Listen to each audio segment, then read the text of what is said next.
Bismillahirrahmanirrahim. Assalamualaikum warahmatullahi wabarakatuh. Alhamdulillahirrahmanirrahim. Kita panjatkan puji serta syukur kita kepada Allah Subhanahu wa Ta'ala.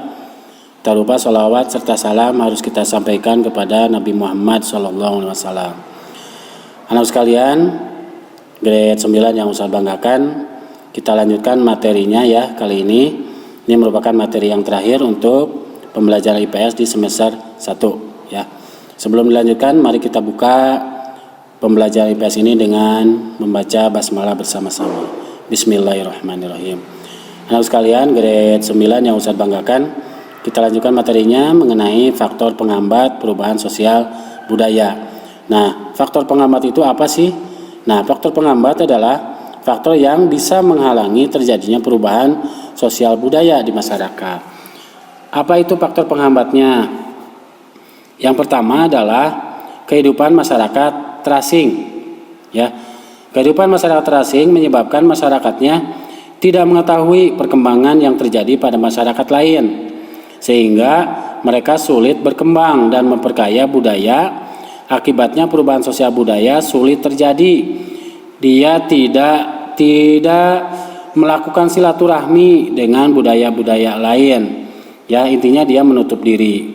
Nah, kalau kondisi seperti ini akan menjadi penghambat perubahan sosial budaya ya.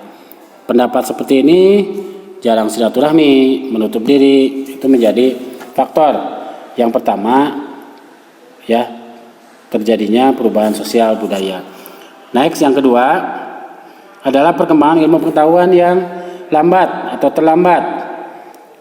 Apabila ilmu pengetahuan dalam masyarakat lambat, maka perubahan sosial akan berjalan juga dengan lambat. Nah, makanya supaya perubahan sosial budaya bisa semakin maju, itu harus ada loncatan-loncatan atau tambahan-tambahan pengetahuan yang sangat banyak ya. Karena pengetahuan akan semakin meningkatkan kehidupan sosial budaya di masyarakat. Bagaimana kita mengetahui teknologi yang sudah ditemukan di dunia luar, kita harus tahu ya. Kita harus tahu teknologinya, teknologi penemuan-penemuan untuk kehidupan masyarakat yang baik-baik itu kita harus tahu supaya ya hambatan-hambatan perubahan sosial itu bisa kita minimalisir ya. Next, berikutnya. Yang ketiga adalah sikap masyarakat yang tradisional, yang kolot ya. Mereka tidak mau menerima perubahan dari luar karena dianggap hanya akan merusak alam. Ini kita ambil contoh suku Baduy ya yang ada di daerah Banten. Ya, ini untuk daerah Baduy pedalaman ya, Banten pedalaman. Kebetulan saya juga punya kakak yang nikah dengan orang Banten, tapi bukan Banten pedalaman. Ke sebelah sini lagi.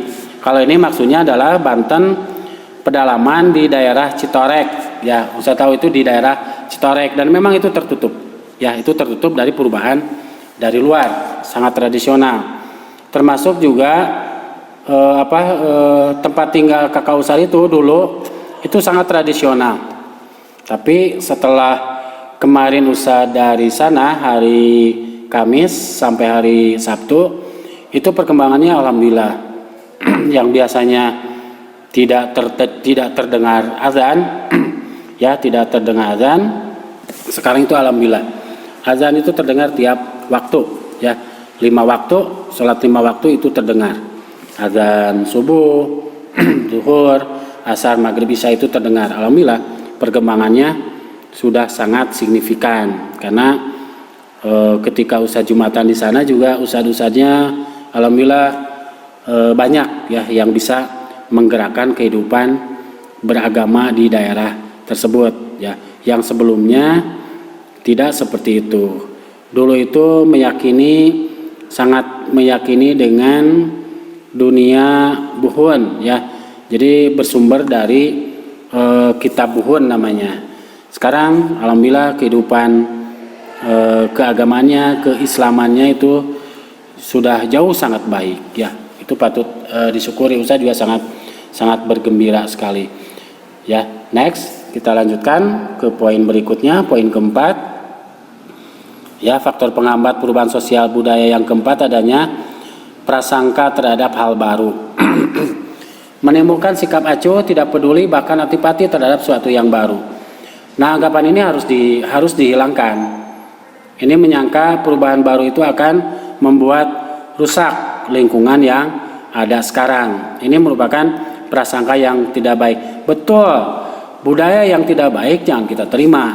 Tapi budaya yang bagus, ya, seperti penemuan-penemuan dalam ilmu pengetahuan teknologi harus kita terima. Ya, harus kita terima untuk perubahan sosial budayanya semakin baik. Tapi kalau pendapatnya seperti poin 4 ini yang akan menjadi penghambat perubahan sosial budaya di masyarakat. Ya, next. Ya, faktor penghambatnya hanya ada 4. Lanjutkan yang ini yang harus menjadi renungan, ya, yang harus kita renungkan. Faktor penghambat perubahan sosial budaya ini yang harus kita renungkannya adalah perubahan sosial budaya merupakan sebuah proses yang tidak bisa dihindari dalam masyarakat.